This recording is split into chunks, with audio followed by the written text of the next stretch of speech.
Bienvenidos una vez más a Católico Conoce tu Fe. Hoy estamos en un formato diferente, estamos en un ángulo diferente que nunca hemos probado, pero queremos hablar, el tema que nos ocupa hoy va a ser ideología de género. Es el término exacto, pero desde la perspectiva no tanto de la Iglesia o de lo que la Iglesia dice al respecto. Obviamente hay una antropología cristiana, católica, que han profundizado, sobre todo San Juan Pablo II con su teología del cuerpo, pero queremos hacer hincapié en esto, ¿no? La ideología de género como tal es un término que utilizan los que no son partidarios de esto, ¿no? De la autopercepción y del sexo como género. O sea, no van a encontrar ninguna persona que abogue por esta concepción que se autodenomine partidario de la ideología. O sea, no asumen que es una ideología. Hablan de género, más precisamente de identidad de género, que es el nombre que lleva, por ejemplo, la ley que se sancionó aquí en mi país, Argentina, en 2012, que otorga dicen ellos, ¿no? Que otorga este derecho a las personas que se autoperciban de tal o cual manera. Por otro lado, me parece que no se otorga un derecho sino un privilegio, pero bueno, eso es algo que es perfectamente conversable para entrar en un mutuo entendimiento. Aquí no queremos hacer una bajada de línea al respecto, nunca es nuestra intención la bajada de línea. Lo que queremos hacer es que pensar, ¿sí? Invitarte a que pienses y a que reflexiones y analices las implicancias de sostener o no sostener dicha postura. Pero queremos comprender más que nada cómo razonan hoy tantas personas que son partidarias, por así decirlo, están a favor, en un lenguaje muy de hoy, de esto que otros llaman ideología de género. Para eso nos vamos a desmarcar diciendo que esta no es una cuestión de índole religiosa, ¿sí? Si bien el canal es Católico Conoce tu Fe, hoy vamos a dedicar este espacio, este video, que hace tanto que no subimos un video, a meditar realmente qué es esto de la ideología de género, primero diciendo que no es una cuestión religiosa, sino de orden natural. Entonces por eso vamos a hacer un abordaje de tipo filosófico-antropológico. Pero para eso vamos a empezar mostrando un cuadrito que yo les preparé acá, que dice así, ¿sí? A ver si lo toma la cámara. Dice lo siguiente. Es un tema que tiene que ver con la verdad. O sea, ¿qué quiere decir esto? Y quiere decir que dependiendo de lo que uno entienda por verdad, se desprenderá después toda la manera en que uno concibe el resto de cosas o reflexiona sobre el resto de cosas que llamamos realidad o que llaman realidad. Por un lado tenemos la postura realista, ¿no? Del concepto de verdad, y como toda postura involucra la libertad interior mediante la cual la persona opta, ¿no? Por ser realista, que es la postura que ahora vamos a caracterizar y a describir. Por otro lado, la postura relativista de la verdad. Hace poco lo escuchaba al filósofo argentino Darío Stanraiver, donde en un podcast hablaba del tema del relativismo, que para él es la postura que más, digamos, más cuadra, ¿no? Que más nos haría evolucionar. Pero bueno, sacando al lado lo de Darío, vamos a ver en qué consiste una y otra y cómo esto deriva en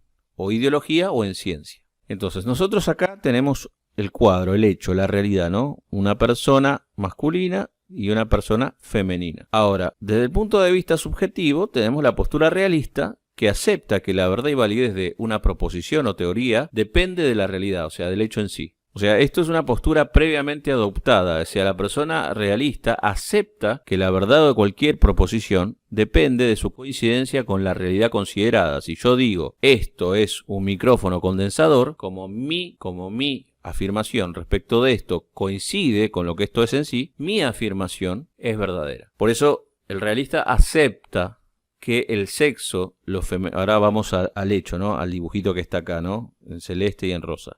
Por eso, o sea, en la postura realista, ¿qué pasa? Cuando hablamos de la sexualidad, o sea, el realista acepta que el sexo, lo femenino y lo masculino es algo natural, no construido, algo dado y por tanto una propiedad constitutiva de nuestro ser. Por esto que dice siempre, o que dice el filósofo español Carlos Cardona, ¿no? Que nuestro conocimiento también está en manos de nuestra libertad. Entonces, por eso digo que en el acto cognoscitivo también interviene nuestra libertad, o sea, nuestra voluntad libre, nuestras pasiones, nuestras emociones, nuestras disposiciones, nuestros hábitos, todo, ¿sí? Cuando conoce el ser humano completo y hay una relación entre la inteligencia y la voluntad. Entonces, ¿esto da origen a qué? A la ciencia, ¿no? Ejemplo, biología, psicología, etc. Pero ¿qué es ciencia en sentido realista, ¿no? Es un conjunto de conocimientos metódicamente adquiridos y sistemáticamente organizados basados en evidencias verificables. O sea, la ciencia como tal no es doxa, dirá Platón, no es opinión. La ciencia debe basarse en hechos, en evidencias que puedan ser verificadas. O sea, sustenta la validez de una teoría en la realidad y en la proporción de evidencias constatables por la comunidad científica, por la sociedad, por el que lo desee. Entonces, ahora vamos a ver cómo razona la otra postura, que en esa libertad interior que todos tenemos, entiende o concibe lo verdadero o la verdad de otra forma, diferente, ¿sí? O sea, son puntos de partida diferentes. Entonces, la postura realista decreta que la verdad, pongo comillas, y validez, pongo comillas, de cualquier proposición no depende de la realidad, o sea, del hecho en sí, sino del propio parecer de cada sujeto. El tema del que se hable, el hecho que se considere, está ahí como una excusa, pero en realidad lo que ese hecho o ese tema sea, o la valoración que se haga de ese tema o ese hecho, no depende del hecho en sí, sino del parecer subjetivo de cada uno. Por eso una frase remanida entre relativistas es, bueno, esa es tu verdad, yo tengo otra. Cada uno tiene su verdad. ¿Qué está diciendo? Que eso que vos afirmás respecto de este tema, al cual yo también estoy considerando, esa afirmación es válida o verdadera para vos o para ustedes. Para nosotros es otra cosa. Entonces el relativista, ¿qué hace? Decreta que la verdad y validez, o sea, no es que acepta, sino que decreta, determina. Ahí hay una posición más del querer que de lo intelectual. Hay un pronunciamiento, mientras que el realista acepta lo que ve, el relativista decreta que la verdad de lo que afirma depende de su parecer, de su subjetividad. Entonces, cuando vamos al mismo tema que está mirando el realista, que son este varón y esta mujer, simbolizados en esos dibujitos, en esos dibujos, él concibe el ser mujer y el ser varón, le ponemos comillas, como género, o sea, como una mera construcción social, como roles asignados por un grupo opresor del pasado, el cual los impone como apropiados en un determinado contexto sociocultural para todas las personas. O sea, están mirando lo mismo, están hablando acerca del mismo hecho, del mismo tema, pero la manera de pararse frente al hecho y a las afirmaciones que se hacen respecto del hecho es diferente. Una es realista y otra es relativista. Lo mismo lo entienden lo entienden de formas diferentes porque eligen, de alguna manera, concebir la verdad de diferente manera, o lo verdadero de diferente manera. Esta postura relativista da origen, es el supuesto detrás de toda ideología. Toda ideología, por el hecho de serlo, es o parte de un principio, o es un punto de partida relativista del concepto de verdad o de verdadero. Ejemplos de ideologías, movimientos políticos, grupos de presión, etc. ¿Qué es una ideología? Es un conjunto normativo de emociones, ideas y creencias colectivas que son compatibles entre sí y están especialmente referidas a la conducta social humana. Eso es una ideología. ¿Sí? Es un conjunto normativo. Una construcción normativa de emociones, de ideas, de creencias colectivas que son compatibles, tienen cierta coherencia interna, pero que son construidas y que casi siempre están referidas a la conducta del ser humano. Eso es la ideología, muy diferente a la ciencia. Entonces podríamos decir que la ideología son creencias, opiniones, hipótesis sería, pero que no tiene más sustento que la subjetividad o esta manera de concebir lo verdadero como el sentido relativista. Entonces, es muy difícil que si yo no entiendo el modo supóngase que yo soy realista, ¿no? Yo digo siempre lo mismo, trato de ser realista todo el tiempo. Entiendo la verdad en sentido realista, ¿sí? Que la única verdad es la realidad. Si yo me pongo a dialogar con un relativista y no trato de entenderlo en su manera de entender lo verdadero, voy a querer convencerlo hablando en un idioma que él no entiende. Supóngase, la postura relativista habla chino y la postura realista habla otro idioma, francés. Si cada uno habla en su idioma, no van a poder llegar a comprenderse. Lo primero que tengo que hacer es que uno de los dos o los dos entiendan el idioma lógico del otro. Lo que pasa con los relativistas, como hay un predominio en la sociedad muy fuerte del relativismo, de hecho Benedicto XVI habló de la dictadura del relativismo, la mayoría de las personas está acostumbrada a pronunciarse de forma relativista. O sea, por eso en el relativismo, por ejemplo, se discute de todo, hasta la cuadratura del círculo, hasta lo que para los realistas es algo indiscutible, por obvio, por evidente, como que el agua moja, que el círculo no es cuadrado, es redondo, eso ni se discute, son verdades evidentes, son perogrulladas. Bueno, el relativista, como hace depender todo de la subjetividad, no de las cosas, bueno, pues es perfectamente discutible todo, menos que todo es relativo. Ahí creo que sería el punto flojo, y por eso es un pensamiento también dogmático. Todo es relativo menos eso, que todo es relativo. Entonces eso no se discute. Por eso ambas posturas, las personas que se encuentran en un otro lado, ambas pueden tener una forma prepotente e intolerante de imponer la verdad, ¿sí? En sentido realista o relativista. O sea, lo que nosotros tratamos de hacer con este pequeño video es que entendamos cómo razona el otro, no para justificarlo, no para decir está bien, vos pensá lo que querés, tenés derecho, sino para saber que la posición ante las cosas supone también la libertad interior de cada persona, porque es lo que propiamente los hace ser lo que son, seres humanos. O sea, en el ámbito de la fe, no querer hacer proselitismo y convertir a bibliazos a la gente, sino que hay que respetar los procesos de la persona y saber que también nosotros estamos en proceso y que no aceptamos todas las verdades de nuestra vida a la fuerza, sino que fue un proceso progresivo. Y tiene que haber una pedagogía, una progresión en el diálogo con cada persona y atenerse a la situación concreta, a la particularidad, a las vivencias de cada persona. Eso hay que entenderlo, porque justamente somos seres complejos, no somos simples, somos complejos y muchas veces complicados. Entonces, cuando nosotros nos dedicamos a la formación en el ámbito filosófico o en el ámbito teológico, tenemos que saber que este ser es un ser complejo y requiere toda nuestra dedicación. Entonces, ¿yo estoy justificando aquí la ideología de género? No.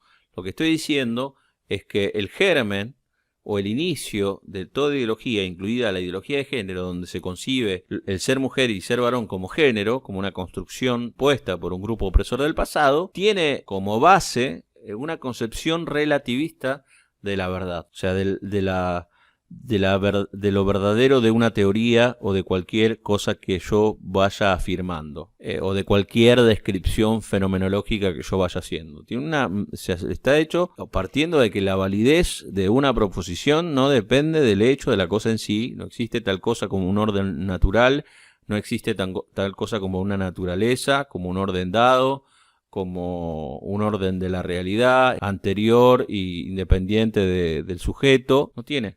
No está en sus cánones pensar así. Otra cosa que debo decir es que la inclinación a la verdad es natural. El relativista es relativista en lo que le conviene para lo que le conviene. En el resto de su desempeño diario es realista. Cuando va a abrir la ladera y lo que quiere es tomar agua, agarra la jarra de agua y ahí responde a lo que le muestra la realidad, a lo que ve, a la cosa en sí. Pero un ejemplo, ¿no? De tantos. Pero después en el resto de las otras cosas se maneja por el gusto, ¿no? Una verdad a la carta, como vas a un restaurante y bueno, elegís lo que querés que sea verdad o no. Entonces, la postura realista obviamente es la que da sentido a un orden lógico, a racional o lógico, y la postura relativista lo que da origen a una ideología que tendrá una coherencia interna, pero que puede llegar al disparate sin percibirlo como un disparate. O sea, lo que ha hecho la ideología y el relativismo en nuestra sociedad es que estemos hablando de si el círculo es cuadrado o redondo y no percibamos esa discusión como algo disparatado, como algo insensato y totalmente desquiciado. Entonces, es básicamente eso, ¿no? Tratar de ver y saber cuál es la salida de esta situación lamentable para la sociedad, porque acá viene la otra cuestión, ¿no? O sea, sobre la base del relativismo se concibe que la autoridad civil, el Parlamento, puede, mediante una ley civil, decretar lo que va contra la evidencia, digamos, ¿no? La ley de identidad de género del 2012 es un claro ejemplo de que el legislador humano, por decirlo así, se está atribuyendo una facultad que no tiene y nadie lo percibe como una locura, como un desquicio. Y eso pasa tanto con el aborto como con esto. Y los que hacen lobby en contra, o sea, que están en contra de estas leyes, lo hacen, es lo más loco, lo hacen sobre supuestos relativistas, ¿no? O sea, es como que lo que hay que decir desde la postura realista, miren, esto no es debatible, o sea, esto no es algo debatible, es disparatado el hecho de debatirlo en el Congreso o donde sea. O sea, discutir sobre esto es un acto totalmente irracional. O sea, no tengo que convencerte de que el círculo es redondo. Si yo tengo que convencerte de que el círculo es redondo, el error también lo estoy convenciendo yo. ¿Por qué? Porque lo evidente no se demuestra. Porque es evidente. Si yo tengo que demostrar algo, es porque no es evidente. Entonces, a veces lo que falta es del otro lado, ¿no? Los que se dicen realistas, falta esa cordura, ¿no? Bueno, yo, mediante la fuerza de mi retórica impoluta, voy a convencer a todos estos relativistas de que el círculo no es cuadrado, es redondo. Estoy siendo irónico. Pero pasa muchas veces esto, ¿no? Entonces, lo que hay que curar, aparte de la inteligencia, son los hábitos, y es la voluntad de la persona. O sea, lo que más nos cuesta es trabajar sobre la voluntad. ¿Y qué cura la voluntad? La adquisición de virtudes, la práctica concreta de virtudes. Eso es lo que frena. Por eso yo celebro el trabajo de muchos divulgadores, muchos de ellos pro vida, que libran la batalla cultural. Celebro que mediante la sola argumentación hagan un trabajo loable, pero que no tengan en cuenta y no desarrollen demasiado este tema, que la característica principal del hombre posmoderno es justamente son sus hábitos, es la fragilidad de su voluntad, la fragilidad de su libertad. Es un ser que se mueve principalmente por sus emociones, o queda un ser que está gobernado, que sufre la tiranía de sus pasiones. O sea, no es solamente con, aprender lógica, sino tener una vida ordenada, donde yo tome las riendas de mi vida mediante la práctica concreta de las virtudes, que son 4 las más importantes: templanza, justicia, prudencia y fortaleza. Una práctica concreta de la virtud. ¿Cómo me hago justo? Haciendo actos de justicia. ¿Cómo me hago prudente? Haciendo actos de prudencia. O sea, en el hacer, o sea, son hábitos, se adquieren mediante la repetición de actos. O sea, no es solamente un saber pensar, sino un saber obrar, un saber vivir, y eso es lo que hoy falta, y también hay que apuntar sobre ese aspecto, ¿no? Que una persona no va a ser realista si su voluntad y su libertad sigue enferma, su emocionalidad sigue enferma. Hay que ayudar a sanar también ese aspecto. Y ahí viene también la tarea de la psicología o de la psicoterapia, ¿no? También de la amistad, de la contención, del buen trato, del ejemplo propio como persona, ¿no? Todo eso va curando. No un argumento solamente, sino todo nuestro ser, nuestro afecto, nuestro respeto, todo lo que hagamos por el otro también, solamente lo que digamos, es lo que va a ayudar a que esto pueda ser aceptado. Así que espero que no me quería extender demasiado. Como les digo siempre, gracias por estar, Dios los bendiga y hasta otra vez.